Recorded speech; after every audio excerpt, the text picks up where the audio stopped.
The architecture of numbers for as long as I can remember. Math class was a foreign film without subtitles. I'd sit there, practicing my academic nod that rhythmic, so less tilt of the head designed to trick the teacher into thinking I was processing information.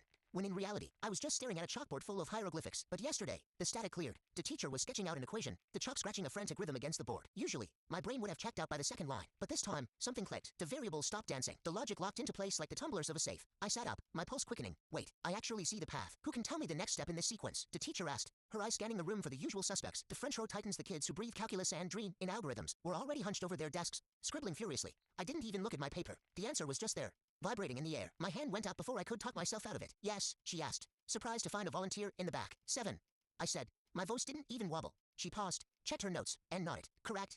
The atmosphere in the room shifted instantly. The nerds in the front row pivoted in their seats like a synchronized unit. Their expressions were priceless, a mixture of confusion and sudden, sharp curiosity. I wasn't just the guy who sat in the back anymore. I was a blip on their radar. One of them, a guy who usually wouldn't look at me if I were on fire, leaned over the aisle. Hey, he whispered. What did you get for number 5? I glanced down. 12. He tapped his pencil against his chin, checked his work, and gave a sharp nod.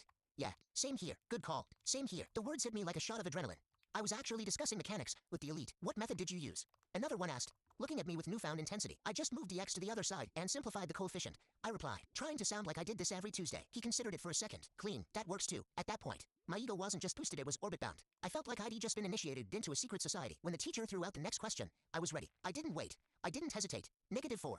I called out. Right again, she said, looking genuinely impressed. Bro, you're on fire today, the guy next to me whispered. On fire. It was the ultimate validation. For the rest of the hour, I wasn't just a passenger, I was the co-pilot. We were trading answers, debating logic, and navigating the complexities of the page together. They weren't looking down at me, they were looking at me. As the bell rang, I realized it wasn't just about the math. It was the thrill of finally belonging to a circle that, until yesterday, I thought had a members-only sign on the door.